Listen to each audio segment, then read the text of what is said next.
Assalamualaikum warahmatullahi wabarakatuh. Halo semuanya. Jumpa lagi dengan saya Chow Sing Sing, kurator dari podcast Horror Night Story. Halo, apa kabar semuanya? Semoga kalian semua sehat-sehat ya. Dan seperti biasanya, pada hari ini saya kembali dan akan menghadirkan sebuah kisah mistis untuk kalian semua. Kisah mistis kali ini saya datangkan dari treat horornya Cerita Kamu atau Berbagi Cerita, yang menceritakan sebuah roti isi daging manusia. Oke, daripada kita berlama-lama, mari kita simak ceritanya. Isi roti-rotinya bukanlah selai atau coklat, melainkan sesuatu yang lebih mengerikan dari apapun yang pernah dibayangkan oleh manusia. Malam yang pekat dan dingin menutupi seluruh penjuru kota kecil yang sunyi. Angin kencang bertiup membawa hawa ngeri, membuat jendela-jendela rumah-rumah tua yang sudah lapuk berbunyi nyaring. Di antara deru angin, terdengar pula suara-suara aneh yang mengganggu ketenangan malam. Di pinggir jalan yang hanya diterangi oleh lampu-lampu kuning yang redup, ada sebuah bangunan tua yang nampak seperti toko roti. Toko itu selalu tertutup rapat, kecuali pada malam-malam tertentu. Ketika pintunya terbuka sedikit dan aroma roti-roti hangat menyebar di udara, banyak orang yang penasaran dengan toko roti itu. Karena roti-rotinya memiliki rasa yang luar biasa lezat dan menggugah selera. Namun, tak seorang pun yang tahu siapa pemilik toko itu, atau dari mana dia mendapatkan bahan-bahan untuk membuat roti-rotinya. Yang mereka tahu, ada sesuatu yang sangat mengerikan dan menakutkan yang disembunyikan oleh toko roti itu. Sesuatu yang berkaitan dengan isi roti-rotinya, yang sebenarnya bukanlah selai atau coklat, melainkan sesuatu yang lebih mengerikan dari apapun yang pernah mereka bayangkan. Pak Harun, itulah nama yang disandang oleh pria yang menguasai toko roti tua yang menyeramkan itu. Wajahnya yang muram dan bersih selalu tersenyum ramah kepada siapapun yang datang ke tokonya. Namun, di balik senyumnya yang manis, tersembunyi sepasang mata yang tajam dan dingin, seolah-olah menyimpan rahasia gelap yang tak terungkapkan. Malam-malam, Pak Harun akan menyibukkan dirinya di dapur kecilnya yang penuh dengan peralatan memasak. Di sana dia akan menciptakan roti-roti isi yang memiliki cita rasa yang luar biasa. Roti-rotinya selalu hangat dan lembut, dengan isi yang meleleh di mulut. Pak Harun bekerja dengan sangat cekatan dan teliti, seakan-akan dia tahu persis apa yang ia lakukan. Tangan-tangannya bergerak gesit dan lincah, memotong, mencampur, dan membentuk adonan roti dengan cara yang aneh dan misterius. Dia seperti seorang ahli sulap yang menguasai trik-trik ajaibnya sendiri. Trik-trik itu bukanlah untuk menghibur orang-orang, melainkan untuk menipu dan menjerumuskan mereka ke dalam perangkat maut yang telah ia siapkan. Pak Harun, begitulah orang-orang memanggil pria yang memiliki toko roti tua angker itu. Dia selalu nampak bersih dan sopan, dengan senyum ramah dan hangat di bibirnya. Dia akan menyambut pelanggan dengan ramah. Rahasia gelap Pak Harun adalah isi roti-rotinya. Ya, isi roti-rotinya bukanlah selai atau coklat, melainkan sesuatu yang lebih mengerikan dari apapun yang pernah dibayangkan oleh orang-orang. Isi roti-rotinya adalah daging manusia. Suatu malam yang gelap dan dingin, Seorang pemuda bernama Ali merasa lapar dan ingin mencari sesuatu untuk dimakan. Dia ingat ada sebuah toko roti tua yang terletak di pinggir jalan yang sepi, yang katanya menjual roti-roti isi yang sangat lezat dan menggugah selera. Ali penasaran dengan toko roti itu karena dia belum pernah mencicipi roti-rotinya. Dia pun bergegas menuju toko roti itu dengan langkah cepat. Ketika dia sampai di depan toko roti itu, dia terkejut melihat bahwa toko itu masih buka. Padahal ini sudah larut malam. Dia melihat ada cahaya redup yang menyinari etalase toko, di mana terletak beberapa roti yang hangat dan tersusun rapi. Ali merasa mulutnya berair melihat roti-roti itu. Dia pun mendekati pintu toko dan mendorongnya perlahan.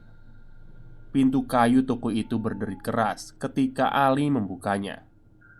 Suara itu membuat Ali merinding, seolah-olah ada sesuatu yang tidak beres dengan toko itu. Dia merasa ada aura misterius yang menyelimuti toko itu ketika dia masuk ke dalamnya. Di dalam toko itu terasa sangat sepi dan sunyi. Tidak ada suara apapun selain deru angin dari luar. Ali tidak melihat siapapun di dalam toko, kecuali lonceng kecil yang tergantung di atas pintu, yang berbunyi nyaring ketika pintu ditutup. Pak Harun, saya mau beli roti," ujar Ali dengan suara yang ketakutan. Dia menunjuk ke arah etalase toko, di mana terlihat beberapa roti hangat yang mengeluarkan aroma harum. Ali merasa ada sesuatu yang aneh dengan roti-roti itu. Seolah-olah ada sesuatu di dalam roti itu yang bergerak. Dia ingin segera keluar dari toko itu, tapi dia tidak berani berpaling dari roti-roti itu. Takut akan sesuatu yang akan menyerangnya dari belakang. Pak Harun menoleh ke arah Ali. Matanya menyala-nyala di bawah sinar lampu dapur yang redup. Dia tersenyum dengan jahat, memperlihatkan gigi-giginya yang kuning dan ada sedikit noda darah. Dia seperti seekor binatang buas yang siap menyantap mangsanya. "Silakan, Nak. Roti-rotinya sudah menunggumu," ucap Pak Harun dengan suara serak dan mengandung nada sinis. Dia menatap Ali dengan pandangan yang menyeramkan. Ali memandang rak-rak yang berisi roti-roti isi itu berkilauan emas di depan matanya. Dia terpikat oleh roti-roti itu yang mengeluarkan bau harum yang menusuk hidungnya. Perutnya keroncongan, air liurnya menetes. Dia tak tahan lagi untuk mencoba roti-roti itu. Ali pun segera mengambil beberapa roti dan meletakkannya di atas meja kasir. Dia membayar dengan uang pas dan mengucapkan terima kasih pada Pak Harun. Ali pun bergegas keluar dari toko roti itu sambil membawa kantong plastik yang berisi roti-roti itu. Begitu sampai di rumahnya, Ali tidak sabar untuk menikmati roti yang baru saja ia beli. Ia meletakkan kantong plastik yang berisi roti di atas meja dan segera mengambil satu roti yang paling besar. Dia memotong roti itu dengan pisau dan menggigit sepotong besar dengan rakus. Wow, rasanya sungguh luar biasa. Lebih enak dari apapun yang pernah ia cicipi sebelumnya. Dia merasa hatinya dipenuhi dengan kebahagiaan, seolah-olah dia telah menemukan surga di dunia. Namun di tengah-tengah kenikmatan itu, ada sesuatu yang terjadi. Dia merasakan ada sesuatu yang keras yang menggigit lidahnya ketika dia mengunyah roti yang baru saja ia beli.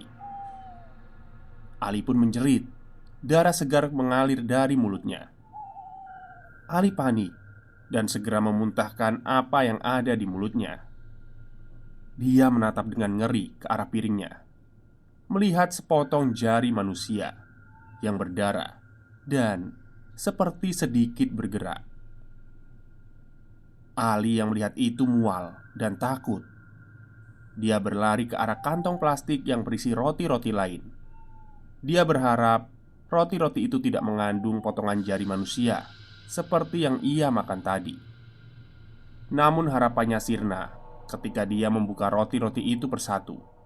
Semua roti-roti itu berisi jari-jari manusia dengan kuku-kuku hitam yang kotor. Ali merasa ngeri dan menyesal ketika menyadari bahwa ia telah memakan potongan jari manusia yang dicampur dengan roti-roti itu. Dia merasa telah menjadi kanibal tanpa sadar. Ali berlari secepat mungkin menuju toko roti yang menjadi sumber ketakutannya. Dia harus mengetahui apa yang sebenarnya terjadi di sana dan apakah Pak Harun masih hidup.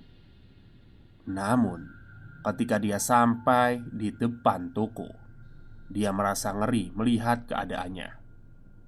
Toko roti itu nampak seperti bangunan tua yang sudah lama ditinggalkan. Tidak ada cahaya sama sekali di dalamnya. Hanya ada kegelapan yang menelan segala sesuatunya. Ali merasa ada sesuatu yang jahat yang mengintai di balik pintu kayu rapuh itu. Dengan nafas terengah-engah, Ali mendorong pintu itu. Pintu berderit. Ali pun masuk. Dia merasakan udara dingin dan bau busuk menusuk hidungnya. Ali berjalan perlahan menuju dapur, tempat Pak Harun biasa membuat roti-roti lezatnya itu. Namun apa yang ia lihat di sana membuatnya terkejut dan muntah. Dapur itu kosong dan kotor, penuh dengan alat-alat masak yang berkarat dan berlumuran darah. Di atas meja ada beberapa roti yang sudah berjamur dan berbau busuk. Dan di antara roti-roti itu ada sesuatu yang membuat Ali merinding. Potongan-potongan jari manusia yang sudah membusuk dengan kuku-kuku panjang dan hitam. Ali tidak bisa percaya dengan apa yang ia lihat. Dia menyadari bahwa Pak Harun adalah seorang pembunuh yang menggunakan jari-jari korbannya sebagai isi roti-rotinya. Dia merasa bersalah karena telah memakan roti itu tanpa curiga. Dia juga merasa takut karena tidak tahu apa yang telah terjadi dengan Pak Harun. Apakah dia sudah mati? Atau apakah dia masih bersembunyi di tempat lain? Ali tidak tahan lagi. Dia berbalik dan berlari keluar dari toko itu. Dia tahu bahwa toko roti itu akan selalu menjadi tempat teror baginya. Kota kecil itu diguncang oleh cerita mengerikan tentang toko roti Pak Harun. Roti-roti yang selama ini disantap dengan nikmat ternyata mengandung daging manusia. Siapa yang menyangka bahwa Pak Harun yang nampak ramah dan murah senyum adalah seorang kanibal yang memburu dan memotong korban-korbannya.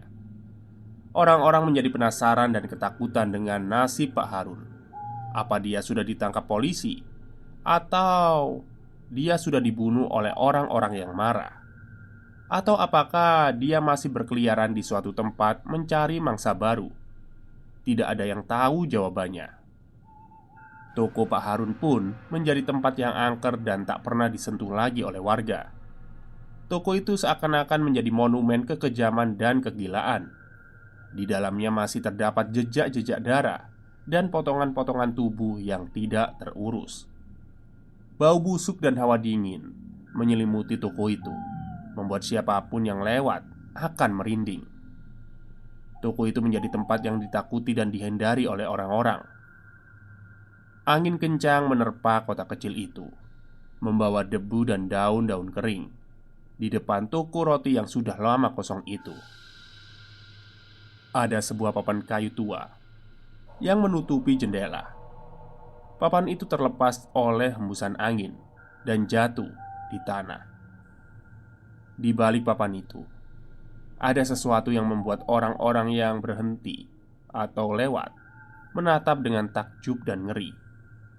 Sebuah pesan yang tertulis di kertas putih yang sudah menguning dengan huruf-huruf merah seperti darah. Pesan itu adalah saksi bisu dari penderitaan dan ketakutan yang dialami oleh korban Pak Harun, pembuat roti kanibal yang sudah menghilang entah kemana. Pesan itu berbunyi, "Aku adalah orang yang selamat dari neraka, Pak Harun. Aku berhasil kabur dari toko roti itu. Tapi aku tidak bisa melupakan apa yang kulihat dan rasakan. Tubuhku penuh dengan luka-luka dan bekas gigitan. Jiwaku terluka dan tercemar oleh dosa-dosa Pak Harun. Aku mohon padamu, jangan pernah masuk toko roti itu. Jangan pernah mencicipi roti-roti Pak Harun. Mereka bukan roti biasa, tapi roti setan yang dibuat dari jari-jari manusia. Mereka memiliki kekuatan jahat yang bisa merasuki dan menguasai dirimu. Mereka akan menyiksa dan memakanmu dari dalam sampai tidak ada yang tersisa dari tubuh dan jiwamu. Tolong, tinggalkan tempat ini sekarang juga sebelum terlambat." Angin malam mengaum dengan ganas, menembus jendela-jendela kaca yang pecah. Bayang-bayang hitam bergerak di dalamnya, seolah-olah ada sesuatu yang hidup di toko itu. Kengerian dan rahasia gelap toko roti itu tidak pernah hilang, tetapi selalu menghantui kota kecil itu, membuat setiap orang merasa tidak aman dan waspada. Mereka tahu bahwa di balik kelezatan roti-roti yang pernah mereka makan, ada bahaya yang mengintai. Cerita tentang toko roti Pak Harun dan roti-roti isi potongan jari manusia masih terus beredar di antara penduduk kota kecil itu. Cerita itu menjadi legenda urban yang menakutkan, yang selalu diceritakan setiap malam. Orang-orang merinding ketika mendengar cerita itu, dan imajinasi mereka terbang ke tempat-tempat mengerikan, di mana bayangan-bayangan jahat menunggu untuk menyerang mereka. Sebuah peringatan yang selalu terngiang dalam pikiran mereka. Jangan pernah tergoda oleh sesuatu yang terlihat enak, karena mungkin saja ada rahasia mengerikan di baliknya. Tamat. Oke, itulah akhir cerita dari tweetnya cerita kamu atau berbagi cerita ya, tentang toko roti daging manusia. Ya, bisa dibilang ini cerita fiksi ya. Jadi, semoga kalian terhibur dengan ceritanya. Oke, mungkin itu saja dari saya. Semoga kalian suka. Wassalamualaikum warahmatullahi wabarakatuh.